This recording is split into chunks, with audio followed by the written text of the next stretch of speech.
With a pro wrestling star retiring following abuse allegations and more, this is Wrestling Hub. My name is John, and you're watching the Wrestling Report.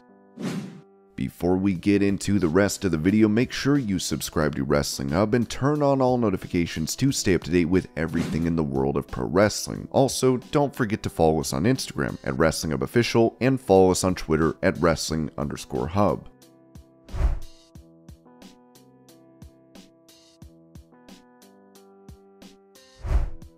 Recalling his match against Shawn Michaels from WrestleMania 14, Steve Austin said on an Up Up Down Down live stream, "That was a big deal for me, as it is for everybody. The match on a 1 to 5 is a 2. I mean, Shawn, I consider from bell to bell, when the bell rings, from the beginning to the end, I consider Shawn to have no peers. Now, Brett, as far as realism, you can't top him. Flair is my traveling world champion. I mean, he's the man. But from bell to bell talent-wise, no one can lace Shawn Michaels' boots. So to go out there and have a lackluster match with him, and in the biggest show of the year, WrestleMania, that was a sold-out show, and it's a small building compared to nowadays, that was a big deal. We had Mike Tyson there. I remember when Vince told me one time, he said, you know, I'm thinking about bringing Mike Tyson in. I said, why are you going to bring in Mike? He's like, why am I going to bring in Mike? Because he's really, really over. When Mike came in, me and Mike hit it off, and he was over. He brought a lot to it. So it was cool being out there with Mike. Me and Shawn could have had a way better match, but he was in a bad place. He was injured. I was just red hot. When I got the stunner on him, Mike quick counted me. He didn't give me that slow championship pace, but to answer your question, I hated that match. I love Shawn. I have the utmost respect for him, but I don't consider that to be a good match at all.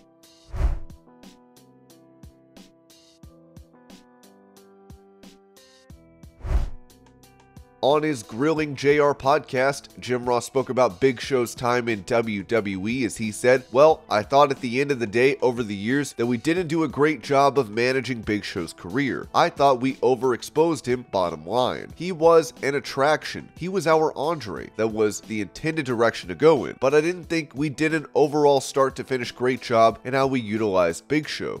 Too much. We didn't keep him special. We didn't keep him unique, and I thought that was a big mistake at the end of the day. But it's a calculated risk, and also says to a pay-per-view consumer, you never know what's going to happen. They had a surprise. They have Big Show come out there. Well, we didn't know he was even going to be there. So that's kind of the theory behind that, is that when you watch a WWE pay-per-view, you just really never know what's going to happen, who's going to show up. That was the theory behind Big Show debuting that night. And it was a good out for Steve to win the match without climbing over the top of the cage with those bad knees and all that stuff. So I thought that was a decent finish actually.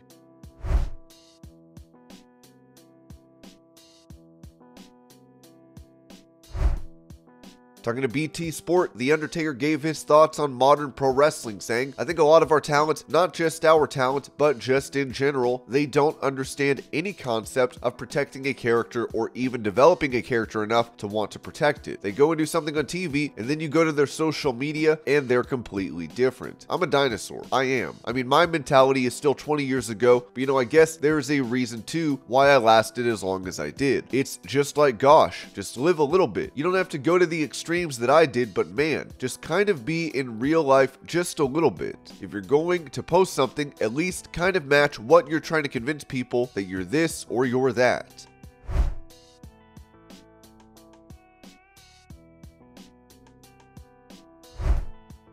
For an interview with Chris Van Vliet, Taker talked about no longer being in character, as he said, I think kayfabe died for sure when I came out and started talking as Mark Calloway. I shouldn't say that, no. You know what? Because there are a few guys that are out there they're living their gimmick and doing a really, really good job at that, and I think obviously we go out of our way now to let everybody know what sports entertainment is. But I think we did that even while I was working, right? But the way I approach things, and even with my character and my over-the-top gimmick as the Undertaker, especially the last probably 10 to 15 years of my career, the way I set my matches up and I always tried to suspend that sense of reality. I didn't want people thinking like I wanted people, when I threw a punch, I wanted people to go, ooh, that's different, or the things that I did to make sense, even like before I do old school, which is a stretch for somebody to grab someone's arm and to be able to walk the top rope, but so I would take the time to work that arm over and it hit that shoulder with the shoulder tackles and the shoulder tackles and this and that. I tried to have things make sense, and I always try to get people invested and to forget everything else that we've told them about what sports entertainment and wrestling is, and try and let them immerse themselves into what's going on. And that's why the way I approach things, and I think there's some of that is still applicable if you make the effort to do so. I think in large, there's just this, okay, everybody's in on it, and you know, this is the way it is. But I think there is room for kayfabe still. I know everything's evolving and people have different perspectives on it, but that's mine, and I'll be the first to admit I'm a dinosaur.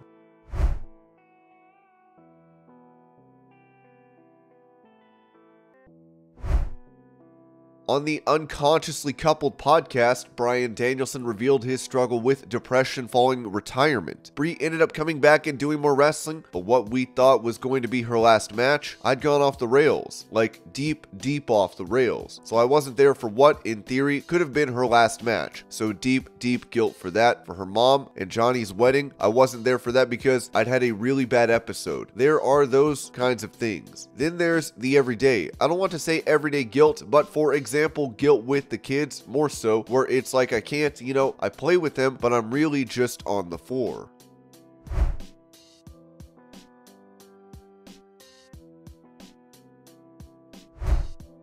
Giving details on the current storyline involving Wardlow, the Wrestling Observer newsletter noted, regarding the Wardlow break-in of his rental car and the stealing his clothes and gear and the title belt, that was legit. They have since turned this into an angle where QT Marshall ordered it and Aaron Solo carried it out. They actually did a reenactment of it on Dynamite on March 15th and further added to it with the idea that Solo stole Wardlow's passport and gave it to Marshall. And while never actually explained on television, the idea was without his passport, he couldn't come to Canada for television this week, which explained his not being there.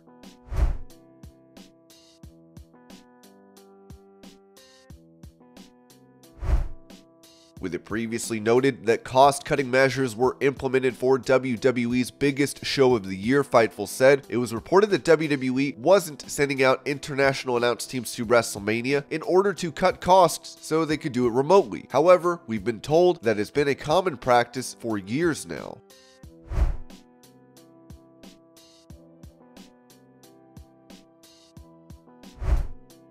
With Roxanne Perez not seen since fainting on NXT television, the Wrestling Observer newsletter said there is an injury angle going on with Roxanne Perez. Last week, they had her collapsing in the ring, the same angle Shawn Michaels did in 1995 with Owen Hart, which led to Michaels for the first time being a legit drawing card after. There is an undisclosed medical issue with Perez regarding her maybe not being available. It's not an injury or something that doesn't allow her to wrestle because she did the match with Satomura and was training after the match. But we're told it's possible she will need to take a very short time or a longer time off, and the way the injury storyline was done covers them no matter what the determination is, which was supposed to be clear this week.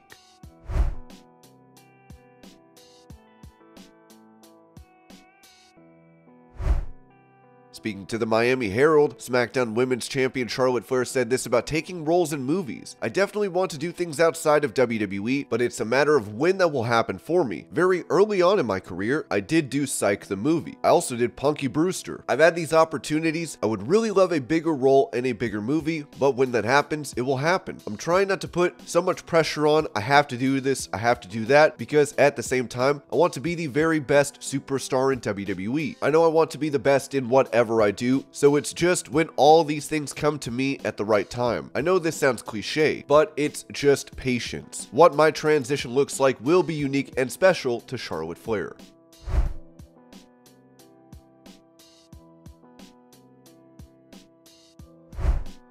When it comes to potential plans at WrestleMania for Big E, the Wrestling Observer newsletter stated, I don't think if anything will come of this or if Kingston's injury changes this, but we had heard of an idea for E to be at WrestleMania, and the three of them would come out together if that would be the right thing to do and if E could come back soon.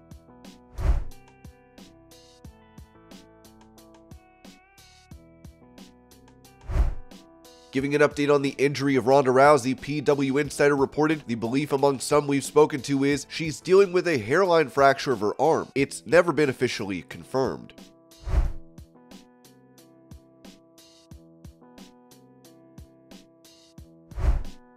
Touching on a possible plan for Trish Stratus following a return to WWE, the Wrestling Observer revealed, regarding rumors of Trish Stratus going heel and facing Becky Lynch at SummerSlam, we had heard those prior to Stratus appearing on television in the sense she was going to turn heel on this return. The only thing confirmed was that there were twists and turns coming.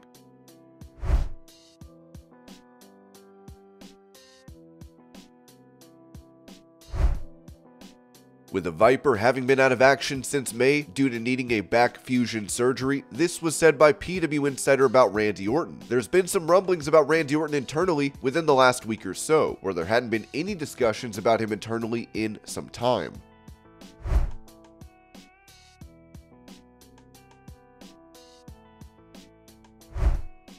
As several pro wrestling promotions have cut ties with Davey Richards, the star has released a statement announcing his retirement. Hello everyone, wow, what a couple of days. There are allegations of domestic violence against me. The allegations I adamantly deny, and if you look on CaseNet in Missouri under my name, Wesley David Richards, you'll see there are no charges filed against me. However, I do understand the industry stance on this matter. Everyone should feel safe at shows, and I do not want to be the person whom damages that. The pic being posted of my wife's eye is from training, and we regularly train in martial arts, as many of these students have got black eyes and such. Again, no charges were filed, and I deny these allegations, but I must do what is right and not what I want. So I am canceling myself. This great sport is far too wonderful for anyone, including myself, to tarnish it. I will wrap up my shows this weekend, and I will be retiring from professional wrestling. Please continue to support Team Ambition and this sport. Davey. And this was your pro wrestling news update. I hope you're all having a great day. Thank you so much for watching, and I'll see y'all later.